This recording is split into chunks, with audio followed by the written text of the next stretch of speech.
Hai badminton lovers, selamat datang di seputar badminton Indonesia. Di sini kita akan memberikan informasi seputar badminton di Indonesia maupun penjuru dunia. Jadi, tonton terus sampai selesai ya badminton lovers.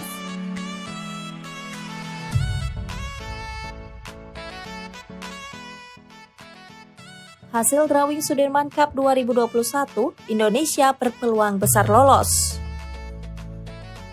Digelar pada 26 September mendatang, Sudirman Cup 2021 akan diadakan di Vantaa, Finlandia. Dari hasil drawing yang diumumkan oleh BWF pada tanggal 25 Agustus lalu, Indonesia tergabung di grup C, yang juga dihuni oleh Denmark, Rusia, dan Kanada. Sejatinya, Indonesia diunggulkan dengan draw ini, karena materi pemain yang ada memiliki rata-rata peringkat dan kualitasnya lebih baik dibanding negara lain di grup C. Namun walaupun demikian, Rioni Mainaki selaku Kepala Bidang Pembinaan dan Prestasi PPPBSI mengungkapkan bahwa regu Indonesia harus tetap waspada dan tidak boleh lengah. Untuk undian hasil Piala Sudirman ini saya rasa cukup baik, tetapi kita tidak boleh lengah dan anggap remeh, karena kita satu grup dengan Denmark yang seimbang, dan juga Rusia dan Kanada yang bisa mengejutkan. Sekarang kami akan fokus untuk mempersiapkan diri untuk turnamen-turnamen penting ini, ucap Rioni seperti yang dilansir dari laman web PBSI. Dari kejuaraan yang diadakan 2 tahun sekali ini, negeri tirai bambu, Tiongkok, masih mendominasi dengan gelar juara sebanyak 11 kali. Sementara Indonesia baru 1 kali menjadi juara, yakni pada tahun 1989, yang merupakan pertama kali Sudirman Cup diadakan dan bertepatan dengan Indonesia menjadi tuan rumah.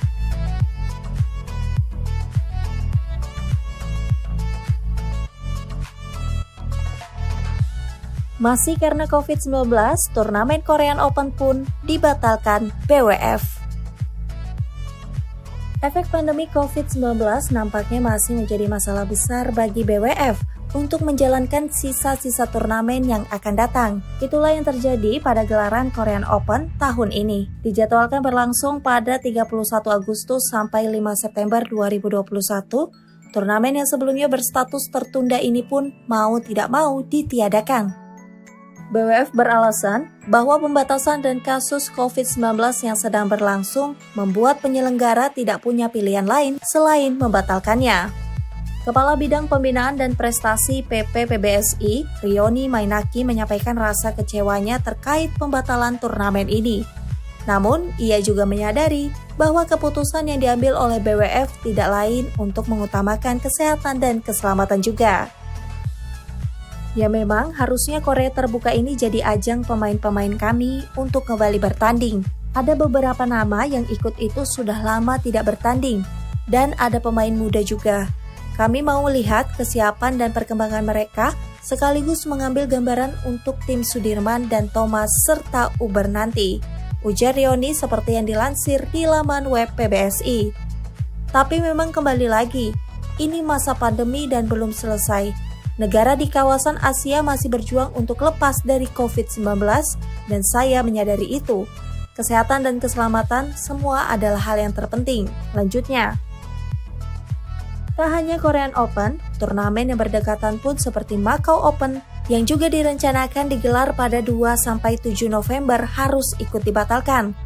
Walau demikian, BWF masih berkomitmen untuk menyelesaikan sisa kalender turnamen dan berupaya menyediakan platform yang aman dan terstruktur bagi para pemain untuk mendapatkan poin peringkat dunia dan hadiah uang dalam beberapa bulan mendatang.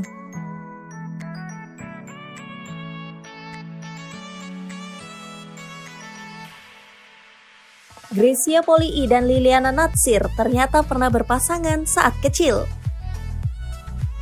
Persembahan medali emas Olimpiade yang diberikan oleh Grecia Poli bersama partnernya, Apriani Rahayu, merupakan kado terindah untuk Indonesia dan juga untuk dirinya sendiri tatkala beberapa saat lalu bertepatan dengan hari kelahirannya. Dikenal dengan pribadi yang memiliki semangat juang tinggi dan tak kenal lelah untuk jatuh bangun di lapangan, membuat ia tak ragu disanjung oleh lawan-lawannya. Dan dengan senyum yang selalu terbit saat hilang maupun memperoleh poin, menjadi daya tarik tersendiri bagi siapa saja yang menyaksikan dirinya bermain. Namun tahukah kalian, ternyata Greysia Poli pernah berpasangan dengan peraih medali emas Olimpiade Rio 2016, sektor ganda campuran yaitu Liliana Natsir saat masih anak-anak loh. Diketahui bahwa Greysia dan Liliana berasal dari daerah yang sama, yaitu Manado. Karena gemar bermain bulu tangkis sejak dini, Greysia pun masuk salah satu klub daerah tersebut dan ia dipertemukan dengan Liliana atau sering disapa Butet. Saat menimba ilmu di sana, keduanya dipasangkan di nomor ganda putri hingga diikutkan di gelaran kejuruan se-Indonesia Timur. Walau usia Greysia jauh di bawah Butet, ternyata ia bisa menyesuaikan dengan baik saat bermain. Dan dengan arahan Butet saat itu, mereka pun berhasil mencicipi podium dan menjadi juara walaupun masih umur belia. Greysia juga mengungkapkan bahwa ia tidak pernah lupa nasihat Butet yang didapatkannya saat itu, yang membuatnya bisa sampai sejauh ini.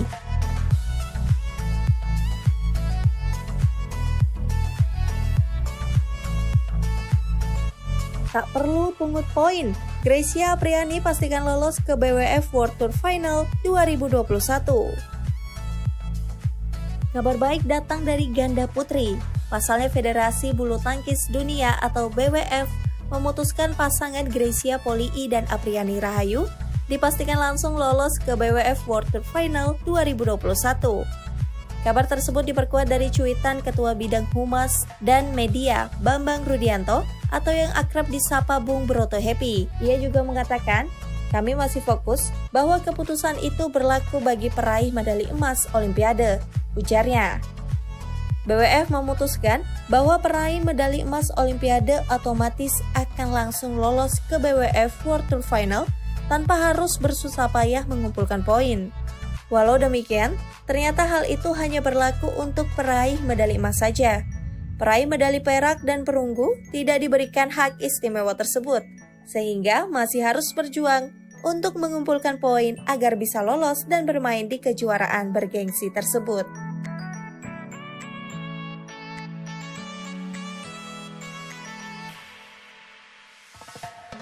Jojo atau Ginting, ini pilihan Taufik Hidayat.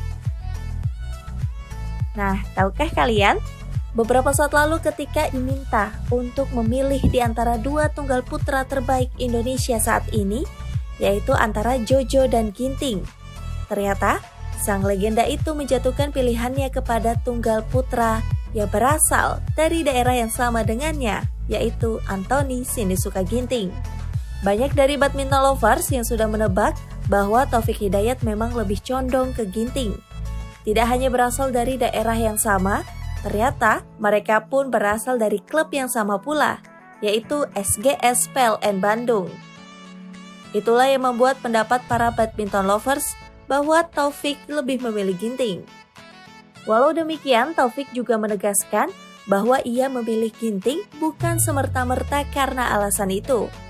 Saya pilih Ginting, boleh tanya, orang mainnya Ginting lebih enak dilihat. Jonathan bagus juga, tapi ini penilaian personal. Ginting lebih komplit cara mainnya. Ini selera saya, kata Taufik dilansir dari bolalop.com. Bukan sama-sama dari Jawa Barat dan satu klub bareng, tapi dia dari pukulannya lebih komplit, ditonton lebih enak, lebih bervariasi. Lanjutnya, jika dilihat dari segi permainan, banyak dari badminton lovers yang mengatakan bahwa permainan mereka mirip, baik dari segi kelincahan maupun pukulan yang bervariasi.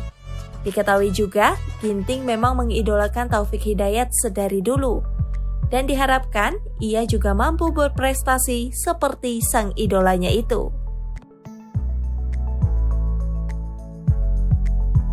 Itu tadi kumpulan informasi yang dikemas spesial untuk kalian badminton lovers. Jangan lupa subscribe, like, komen, dan share, serta nyalakan lonceng pemberitahuan agar tidak ketinggalan informasi selanjutnya ya. Bye-bye!